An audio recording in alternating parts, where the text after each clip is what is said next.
नमस्ते. मी हर्षल तडाके सर्व विद्यार्थी आणि पालकांचं स्मार्ट सोल्युशन्समध्ये स्वागत करतो. स्मार्ट सोल्युशन्स हा एक ऑनलाईन एज्युकेशन प्लॅटफॉर्म आहे, ज्यामध्ये आपण युवक आणि युवतींना ज्ञानाने सुसज्ज करण्याचं काम करतो. तसेच त्यांना ज्ञानाचा व्यावहारिक जीवनातील उपयोग आपण पटवून देण्याचं काम करतो.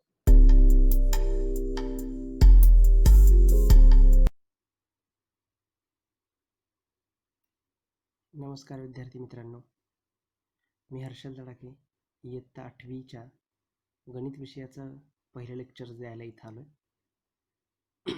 लेक्चर सुरू करण्यापूर्वी आपल्याला गणित विषयामध्ये कुठले धडे शिकायचे आहेत किंवा कुठली प्रकरणं शिकायची आहेत त्याचा थोडक्यात आढावा आपण घेणार आहोत. मुळामध्ये गणित विषय हा 2 विभागामध्ये विभागला आहे. पहिल्या विभागात एकूण 9 आणि दुसऱ्या विभागामध्ये एकूण 8 असे एकूण मिळून 17 धडे आपल्याला 8वीच्या गणित विषयामध्ये शिकायचे आहेत. या 17ही धड्यांचे किंवा 17ही प्रकरणांचे आपण थोडक्यात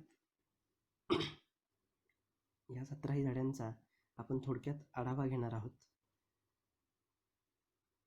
मी या सर्व प्रकरणांची नावे इथे लिहिलेली आहेत.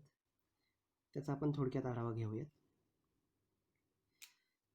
तुम्हाला 8वीमध्ये शिकण्यासाठी पहिला धडा किंवा पहिलं प्रकरण जे आहे त्याचं नाव आहे परिमेय आणि अपरिमेय संख्या.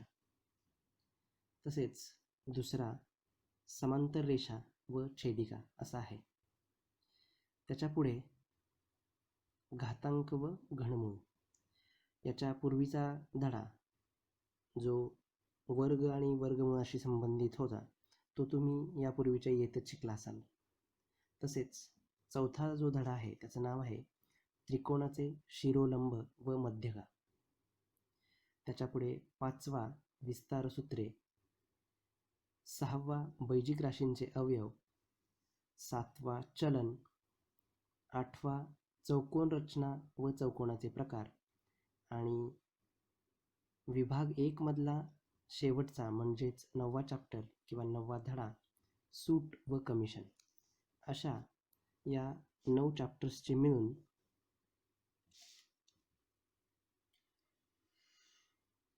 विभाग 1 तयार झालेला आहे. विभाग 2 मध्ये असणाऱ्या पुढच्या धड्यांची आपण नावं बघतोय. धडा क्रमांक 10 बहुपदीचा भागाकार, 11वा सांख्यिकी, 12वा एक चल समीकरणे, क्रमांक 13 आहे त्रिकोणांची एकरूपता, 14 नंबर चक्रवाढ व्याज, 15 क्षेत्रफळ, 16 नंबर पृष्ठफळ व घनफळ आणि या पुस्तकातील किंवा या विषयाचा शेवटचा चॅप्टर ज्याचं नाव आहे वर्तुळ, जीवा व कंस. अशा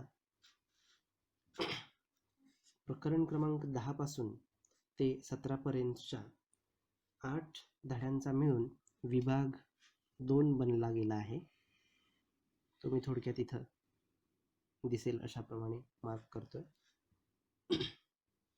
हे सगळे चॅप्टर्स बघितल्यानंतर आपल्याला लक्षात येईल की यातला बराचसा पार्ट किंवा याचं बेसिक जे आहे ते आपण यापूर्वीच्याच इयत्तेत शिकून आलेलो आहोत. आपल्याला फक्त त्याच्या पुढच्या काही स्टेप्स करायच्या आहेत. यापैकी यातला जो विभाग 1 मधला पहिला धडा आहे परिमेय अपरिमेय संख्या, त्याची सुरुवात आज आपण करतोय. परिमेय आणि अपरिमेय संख्या या धड्याला सुरुवात करण्यापूर्वी संख्या आणि त्या संख्यांचा आपल्या व्यावहारिक जीवनातला उपयोग आपल्याला माहीत असायला हवा. मुळात संख्या ज्या आपल्याला ठाऊक आहेत त्या 0, 1, 2, 3 अशा रूपातल्या माहीत आहेत, ज्या आपण दैनंदिन व्यवहारात बऱ्याच ठिकाणी वापरतो.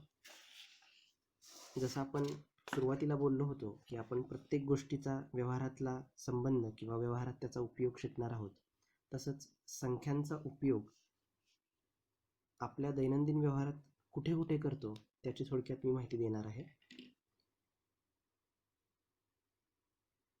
त्याचं पहिलं उदाहरण म्हणजे संख्या या मोज संख्या म्हणजेच मोजण्यासाठी वापरल्या जाणाऱ्या संख्या आहेत. त्याला आपण मोज संख्या असं म्हणतो.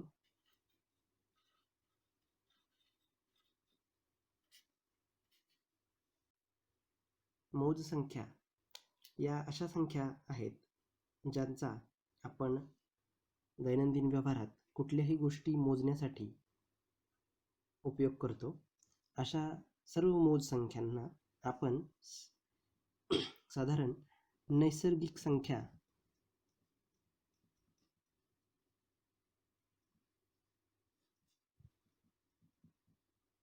असंही म्हणतो. यात शून्य वगळता धनचिन्हासहित असणाऱ्या सर्व संख्या आपण ग्राह्य धरतो. त्याच्यामध्ये 1, 2, 3, 4 आणि अशा पुढच्या सर्व संख्या आपण यामध्ये ग्राह्य धरतो.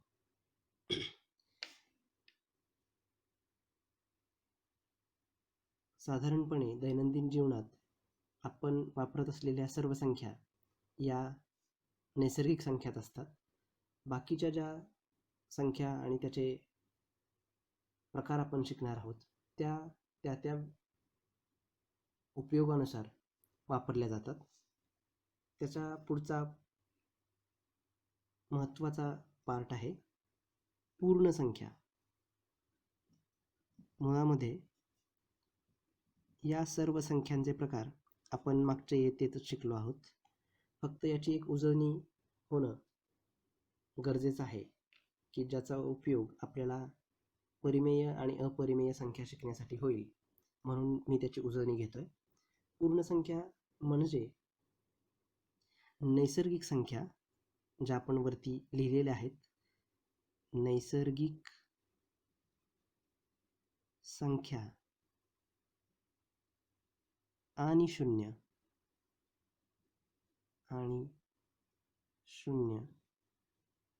या सर्व संख्या मिळून म्हणजेच नैसर्गिक संख्या आणि शून्य हे मिळून ज्या संख्या होतील त्या सर्व संख्यांना आपण पूर्ण संख्या म्हणतो.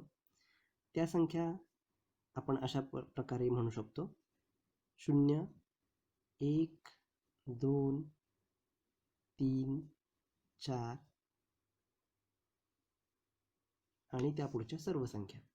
या सर्व संख्या धन आहेत. यापैकी फक्त 0 ही संख्या अशी आहे की ज्याला आपण धनही म्हणत नाही आणि ऋणही म्हणत नाही. या सर्व पूर्ण संख्या झाल्या. नैसर्गिक संख्या आपण वरती दिलेल्या आहेत. तसेच पूर्णांक संख्या हा एक प्रकार आहे.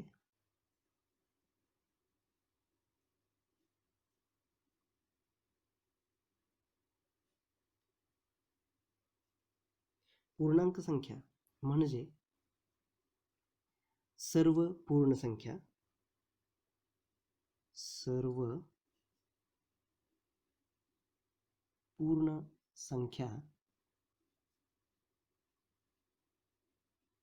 ज्या आपण वरती लिहिलेल्या आहेत 0, 1, 2, 3, 4 त्या आणि सर्व ऋण संख्या या सगळ्यांचा मिळून जो संच होईल किंवा या सगळ्या मिळून ज्या संख्या होतील त्याला आपण एकत्रितरित्या पूर्णांक संख्या असं म्हणणार आहोत. मग थोडक्यात आपण हे मांडायचं झालं तर आपण असं मांडू शकतो: 0, शून्याच्या उजव्या बाजूला असणाऱ्या सर्व धनसंख्या आणि शून्याच्या डावीकडे असणाऱ्या सर्व ऋण संख्या या आपण या पूर्णांक संख्यात ग्राह्य धरणार आहोत. त्या मी इथे लिहितोय: 0, 1, 2, 3, 4 अशाच उजवीकडे जाणाऱ्या सर्व संख्या आणि डावीकडे जाणाऱ्या ऋण 1, ऋण 2, ऋण 3, ऋण 4 अशाच डावीकडे जाणाऱ्या सर्व संख्या. तुम्ही यापूर्वीच्या इयत्तेत संख्या रेषा शिकला असाल. त्या संख्या रेषावरती आपण या सर्व संख्या कशा पद्धतीने दाखवायच्या हेही पाहिलं आहे. त्याची आपण पुन्हा एकदा उजळणी करतोय. त्यासाठी मी इथे एक संख्या रेषा काढतोय.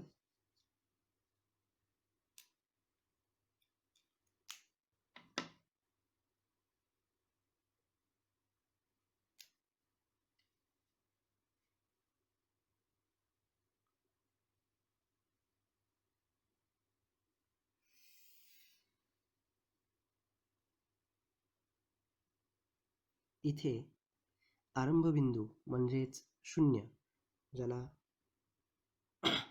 आरंभबिंदू असा आपण ग्राह्य धरणार आहे, ज्याच्या उजवीकडे सर्व धनसंख्या आपण ड्रॉ करतो आणि डावीकडे सगळ्या ऋण संख्या आपण दाखवत असतो.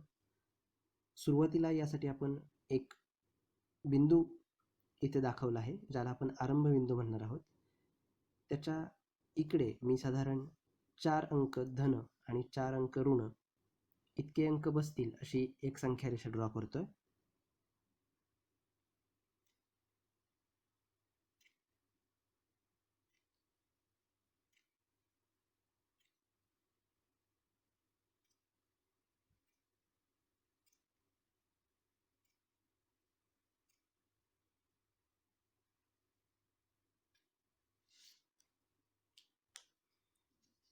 मित्रांनो, ही जी संख्या आहे, जी सर्व धन आणि ऋण संख्यांच्या बरोबर मध्ये आहे, ज्याला आपण 0 म्हणतो, ती संख्या किंवा त्या संख्येशी निगडीत असणारा बिंदू म्हणजेच आरंभबिंदू. आरंभबिंदू च्या उजव्या बाजूला असणाऱ्या सर्व धनसंख्या मी इथे लिहितोय. 1, 2, 3, 4 आणि 5 अशाच यापुढे असणाऱ्या सर्व संख्या या धनसंख्या आहेत. तसंच 0च्या म्हणजेच आरंभबिंदूच्या डावीकडे असणाऱ्या सर्व संख्या या सुद्धा आपण पूर्णांक संख्यामध्ये ग्राह्य धरत असतो. त्या इथे लिहितोय.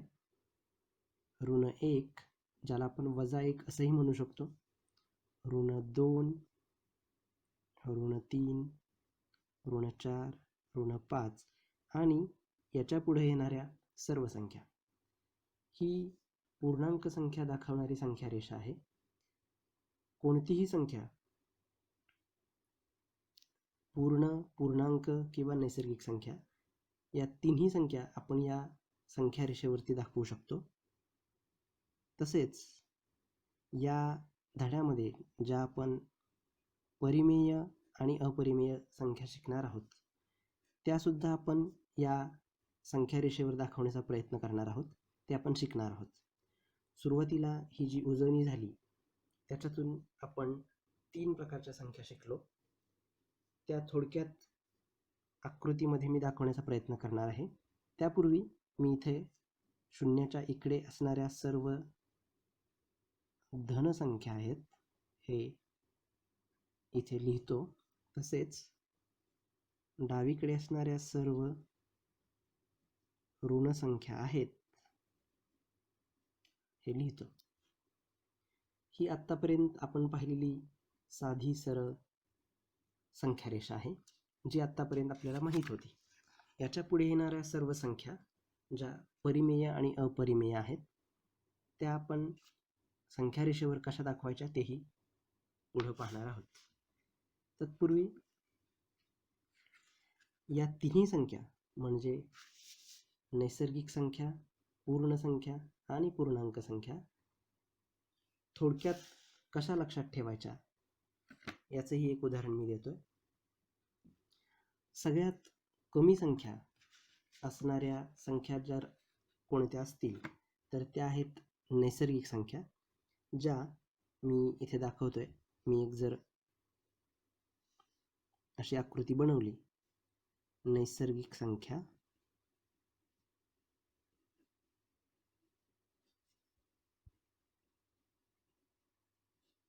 नैसर्गिक संख्यामध्ये येणाऱ्या ज्या संख्या आहेत त्याची सुरुवात 1 पासून होते आणि त्याच्यात सर्व धनसंख्या येतात. या सर्व नैसर्गिक संख्या आहेत.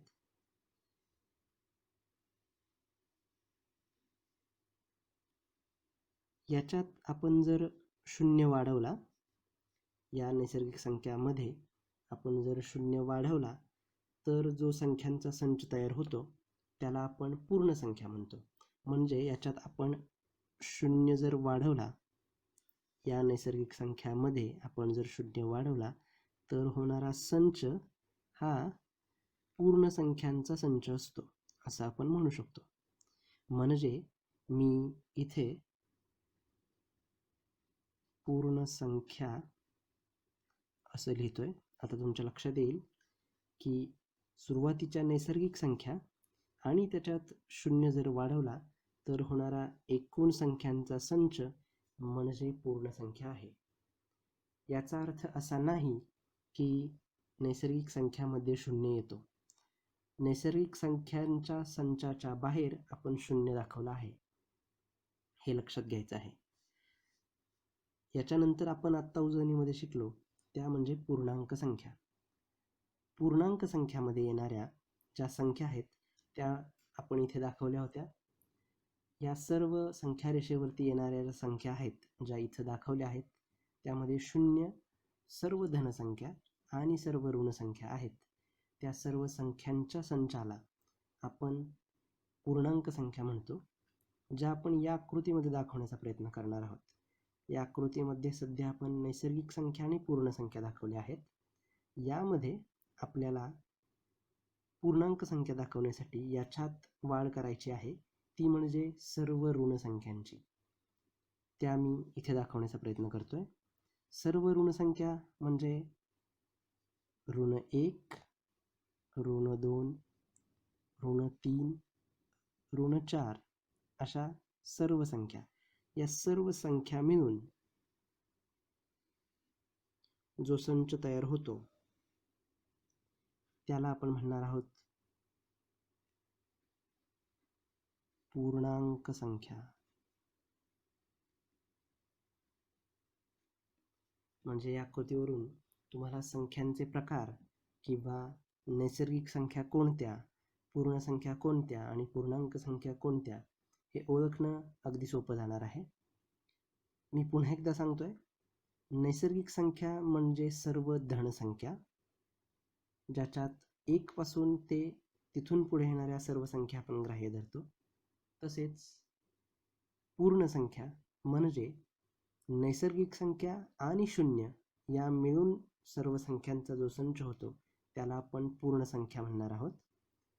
पूर्णांक संख्या म्हणजे नैसर्गिक संख्या, शून्य आणि सर्व ऋणसंख्या मिळून जो संच तयार होतो त्याला आपण पूर्णांक संख्या असं म्हणणार आहोत.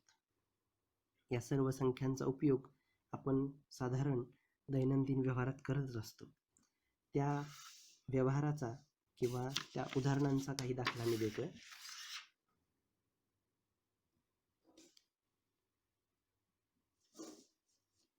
साधारण ज्या संख्या वापरल्या जातात त्याची काही उदाहरणं मी देतोय. साधारण आपण संख्या या कोणत्याही गोष्टी मोजण्यासाठी वापरतो, म्हणजेच आपण त्याचा उपयोग मोज संख्या म्हणून करतो. जसं की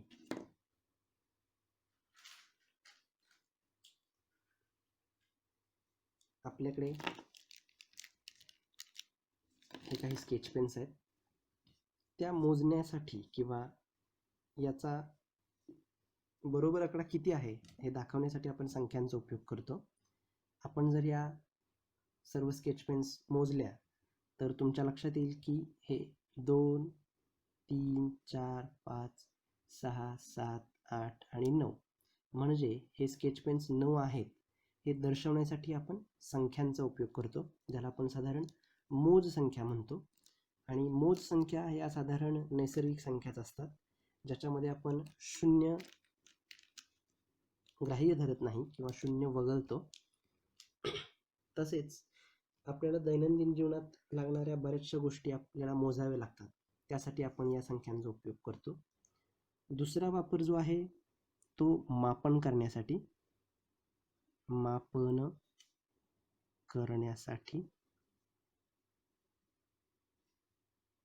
म्हणजेच काय,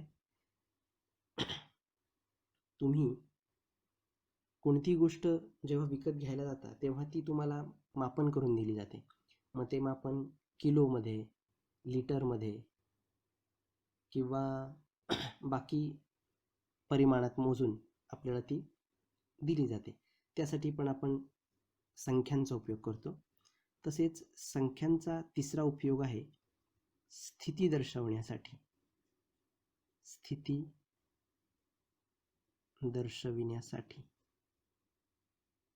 म्हणजे 100 मीटर रनिंगच्या स्पर्धेत कोण कुठल्या स्थितीमध्ये आहे किंवा कोण कुठल्या स्थितीवरती आहे हे दाखवण्यासाठी आपण त्याचा उपयोग करतो. त्याचं उदाहरण द्यायचं झालं तर 100 मीटरमध्ये सगळ्यात आधी पोहोचणाऱ्या व्यक्तीला आपण पहिला क्रमांक देतो, म्हणजे आपण पहिल्या क्रमांकाने त्याची स्थिती दर्शवतो. तसेच त्याच्यानंतर येणाऱ्या व्यक्तीला आपण द्वितीय क्रमांक मिळाला असं धरतो, आणि सगळ्यात ह्या 2 व्यक्तींच्या नंतर येणाऱ्या व्यक्तीस आपण तिसऱ्या क्रमांकाची व्यक्ती किंवा रनिंगच्या स्पर्धेत तिसरी आलेली व्यक्ती असं ग्राह्य धरतो. साधारणपणे संख्यांचे उपयोग आपण या 3 कारणांसाठी करतो. नंतर आपण मूळ विषयाकडे येतोय, ज्याचं नाव आहे परिमेय आणि अपरिमेय संख्या.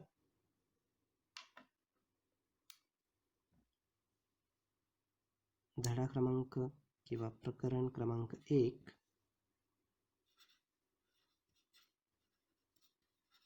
परिमेय आणि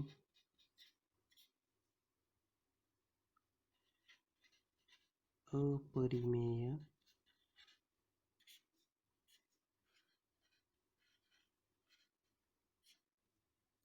संख्या.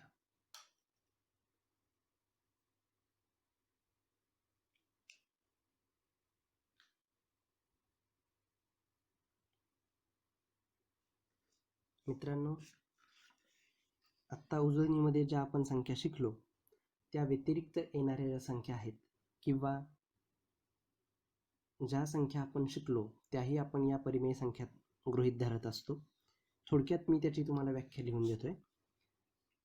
परिमेय संख्या समूह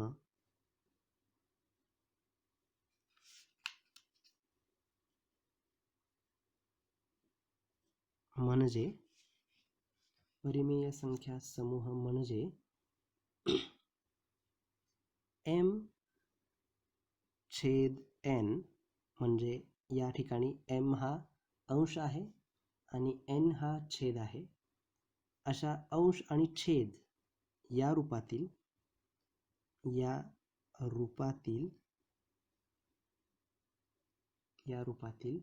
सर्व संख्यांना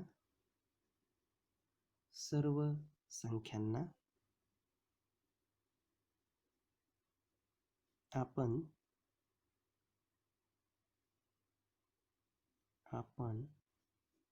परिमेय संख्या म्हणतो.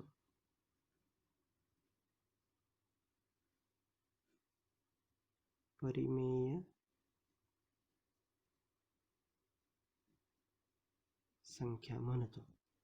मित्रांनो, इथे हे लक्षात घ्यायचं आहे, m आणि n अशा स्वरूपात असणाऱ्या सर्व संख्या जरी आपण परिमेय संख्या म्हणत असलो तरी या m आणि n यामध्ये n हा कधीच शून्य असता कामा नये.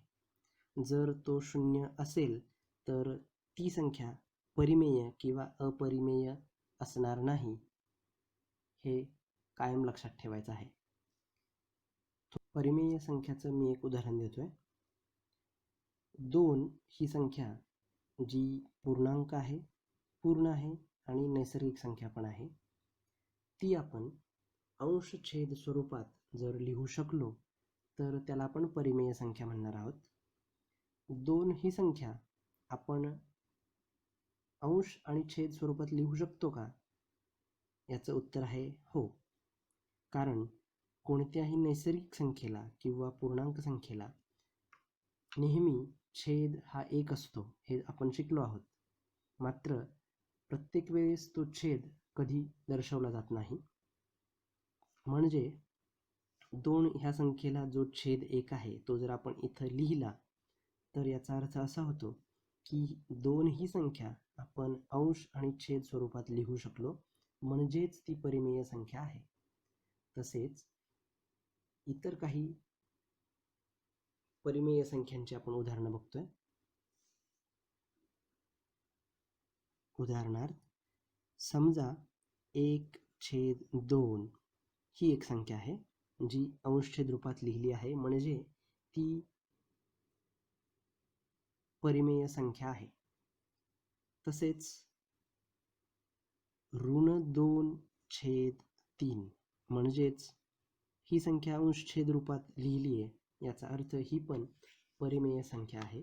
इथे एक गोष्ट लक्षात घ्यायची आहे, पहिली संख्या जी आपण लिहिली आहे ती धन आहे, तसेच दुसरी संख्या ऋण आहे, पण या दोन्ही संख्या परिमेय संख्या आहेत.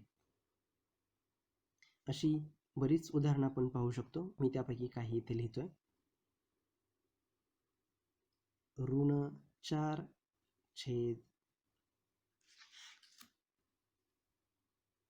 फक्त 2 म्हणजेच ज्या उदाहरणाचं आपण स्पष्टीकरण इथे दिले ते उदाहरण आपण इथे घेतले. ही काही मोजकी परिमेय संख्यांची उदाहरणं आहेत. या सर्व परिमेय संख्या संख्या रेषेवर कशा दाखवायच्या हे आपण आता बघणार आहोत. उजळणीमध्ये आपण हे पाहिलंय की पूर्णांक आणि पूर्ण संख्या कशा रीतीने संख्या रेषेवर दाखवायच्या. मात्र अशा पद्धतीने येणाऱ्या म्हणजे 1/2 किंवा -2/3, -4/5 या सर्व परिमेय संख्या आपण संख्या रेषेवर कशा दाखवायच्या हे बघणार आहोत. त्यासाठी एक संख्या रेषा मी ड्रॉ करतोय.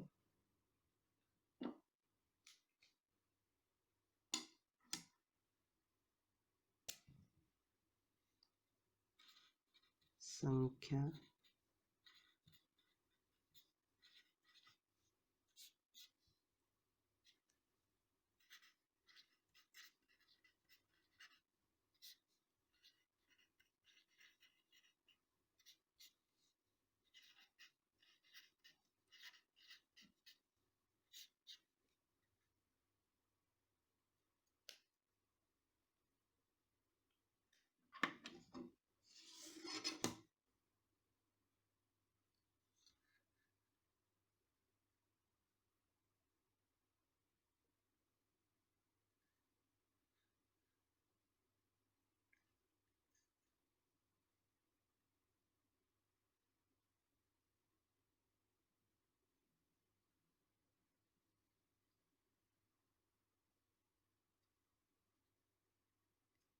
इथे आपण आरंभ बिंदू दाखवणार आहोत. त्यानंतर याच्या उजव्या बाजूला सर्व धनसंख्या,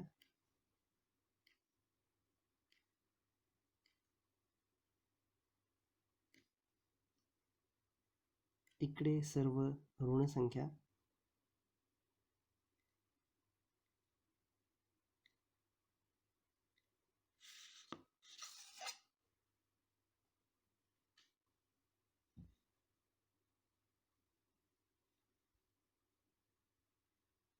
हा जो आहे तो आरंभ बिंदू आहे. याच्या उजव्या बाजूला सर्व धनसंख्या, तसेच डाव्या बाजूला सर्व ऋण संख्या आपण दाखवल्या आहेत. समजा आपल्याला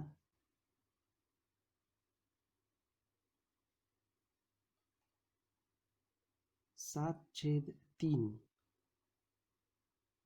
उदाहरणार्थ आपल्याला 7/3 ही संख्या रेषेवर जर दाखवायची असेल तर या संख्येचं रूपांतर आपल्याला गुणाकाराच्या पद्धतीत करावं लागेल आणि मग ते आपण संख्या रेषेवर दाखवू शकतो. ते कसं ते मी थोडक्यात इथं तुम्हाला दाखवतोय. 7/3 ही संख्या आपण अशा रीतीने लिहिणार आहोत की त्याचा अंश जो इथे 7 आहे, अंश वेगळा लिहून बाकी राहिलेला अंश आणि छेद गुणाकाराच्या पद्धतीत आपण दाखवणार आहोत. म्हणजे 7/3 ही संख्या आपण 7 गुणिले 1/3 अशी दाखवणार आहोत. असं दाखवल्यानंतर ही 7/3 संख्या आपण संख्या रेषेवर सोप्या रीतीने दाखवू शकतो. म्हणजे काय करायचं यापुढे तर 1/3 अर्थात इथे अंश 1 आहे आणि छेद 3 आहे. याचं सोप्या शब्दात स्पष्टीकरण असं आहे की आपण या संख्या रेषेवरील कुठलंही एकक, म्हणजे सध्या आपण याला जर कन्सिडर करतोय 0 ते 1, याचे 3 समान भाग करणार आहोत. कारण इथे 1/3 असं आलेलं आहे आणि असा 7वा भाग, असा 7वा बिंदू आपण 7/3 असं म्हणणार आहोत. ते कसं मी दाखवतोय. सध्या 1/3 म्हणजे कुठल्याही एका एककाचं आपण 3 समान भागात रूपांतर करणार आहोत किंवा 3 समान भाग करणार आहोत. ते थोडक्यात मी इथे दाखवतोय. हे एक एकक आहे, त्याचे आपण 3 समान भाग करतोय. हा 1, हा 2 आणि हा 3, म्हणजे या एककाचे आपण 3 समान भाग केले आहेत. तसेच त्याच प्रकारे आपण पुढच्या एककाचे पण 3 समान भाग करतोय.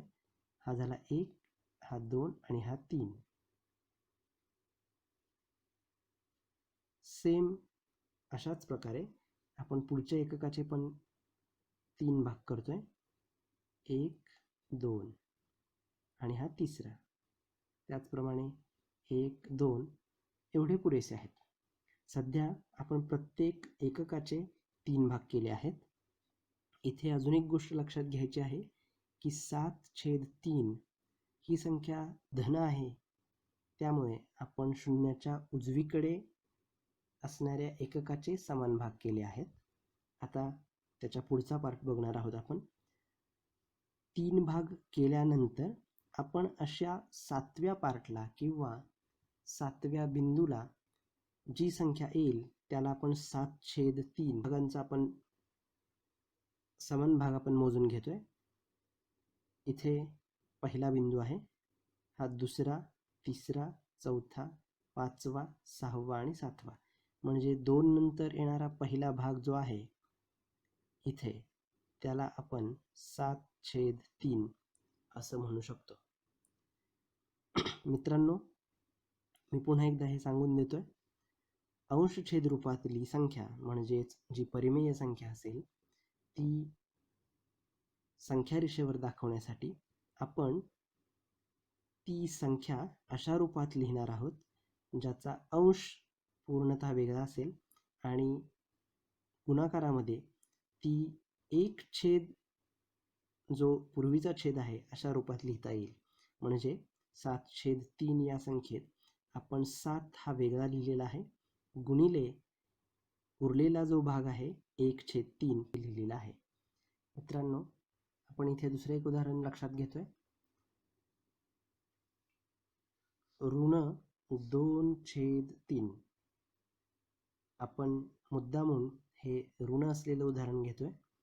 हे ऋण 2/3 आपल्याला जर संख्या रेषेवर दाखवायचं असेल तर यावेळेसही आपल्याला ही संख्या जी अंश आणि छेद स्वरूपात आहे ती गुणाकाराच्या स्वरूपात मांडावी लागेल, जसं आपण या उदाहरणामध्ये केलं होतं. सध्या आपण ऋण 2/3 ही संख्या गुणाकाराच्या स्वरूपात कशी मांडता येईल ते पाहूया. ऋण 2 गुणिले उरलेला भाग इथे असणार आहे तो छेद आणि अंशात राहील 1, म्हणजे -2 गुणिले 1/3.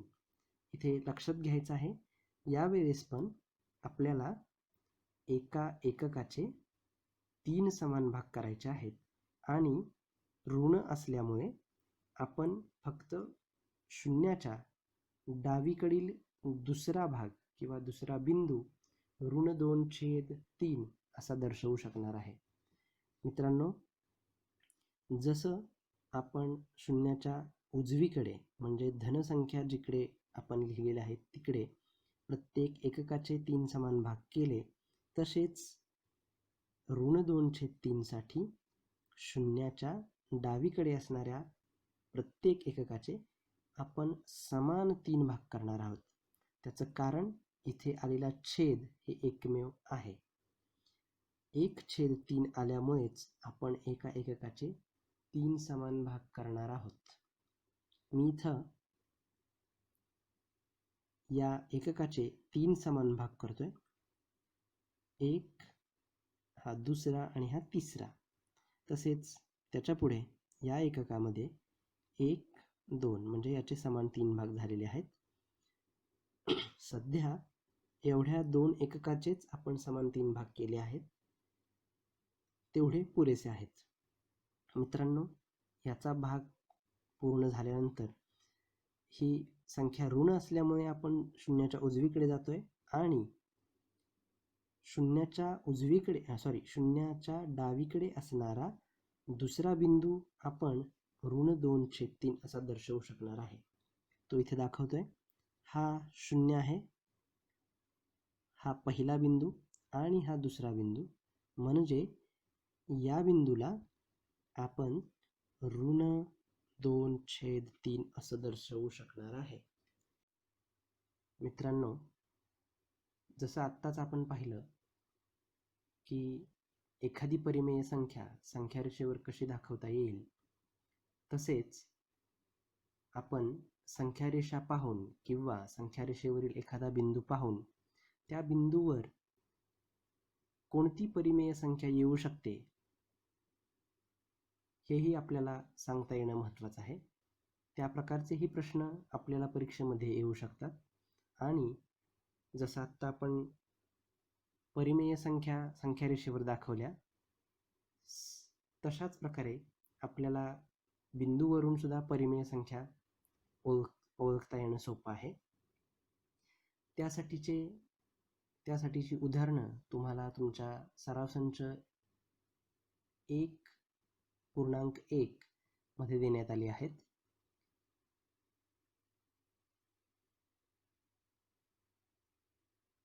त्याचंही एक आपण उदाहरण इथे घेणार आहोत. थोडक्यात मी इथे ते दाखवतोय. सराव संच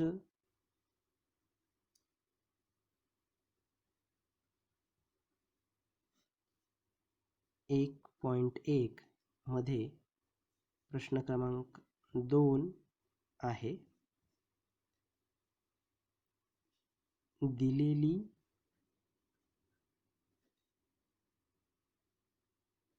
संख्यारेषा पाहून विचारलेल्या प्रश्नांची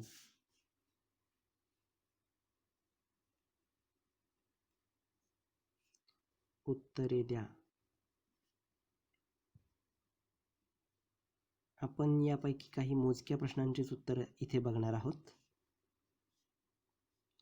पुस्तकामध्ये दिलेली संख्यारेषा जी मी इथे ड्रॉ करतोय, जी इथे दाखवतोय, ती अशी आहे.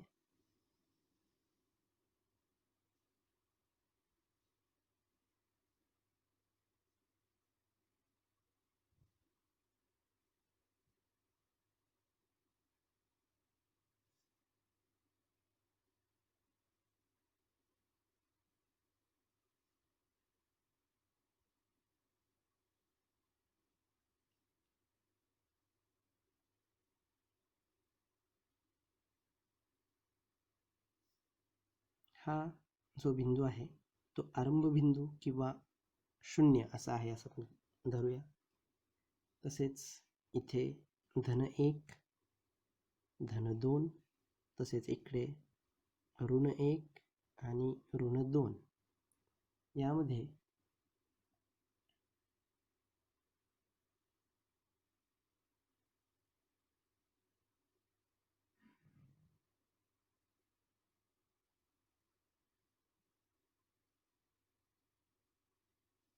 इथे F बिंदू आहे,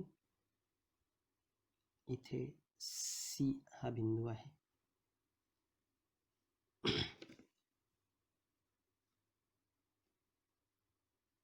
आपण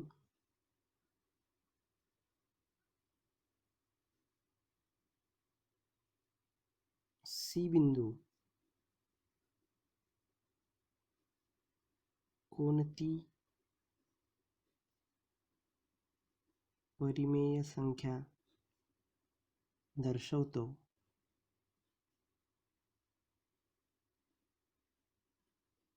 हे बघूया.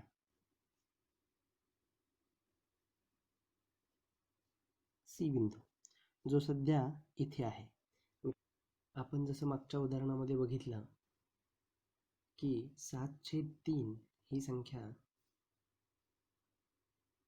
रेषेवर दाखवण्यासाठी आपण 7/3 हीच संख्या गुणाकाराच्या रूपामध्ये 7 गुणिले 1/3 अशी दाखवली आणि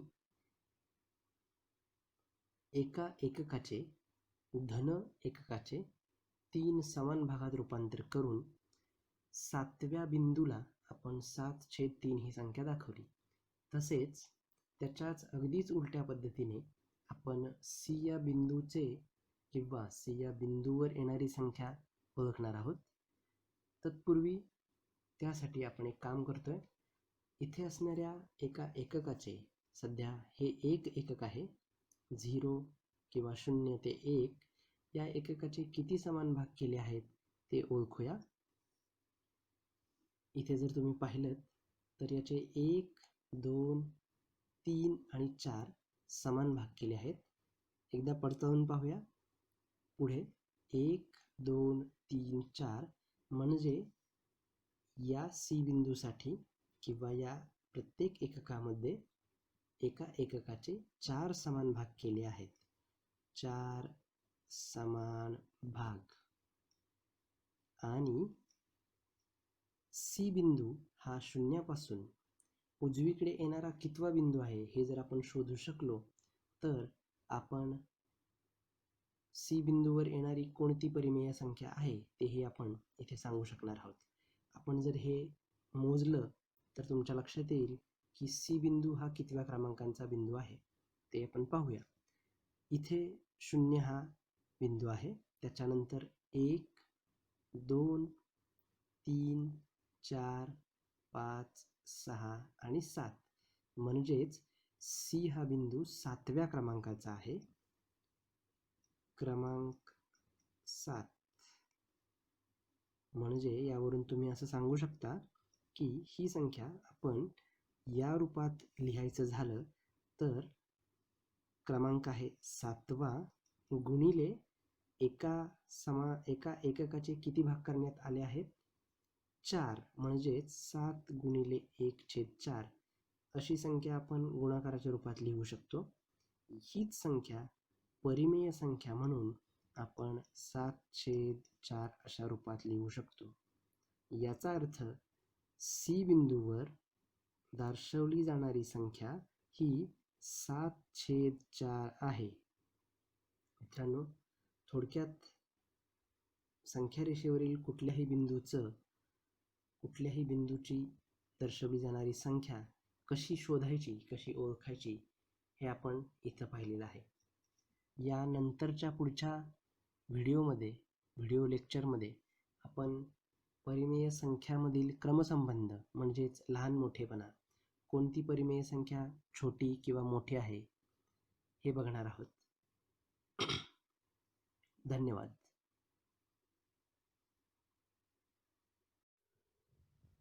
सध्या शैक्षणिक वर्ष 2020-21 साठी प्रवेश निश्चिती सुरू आहे. अधिक माहितीसाठी स्क्रीनवरती दिलेल्या संपर्क क्रमांकावरती आपण संपर्क करू शकता. अधिक चांगल्या रीतीने आपले शिक्षण पूर्ण करण्यासाठी आजच आपला प्रवेश निश्चित करा. धन्यवाद.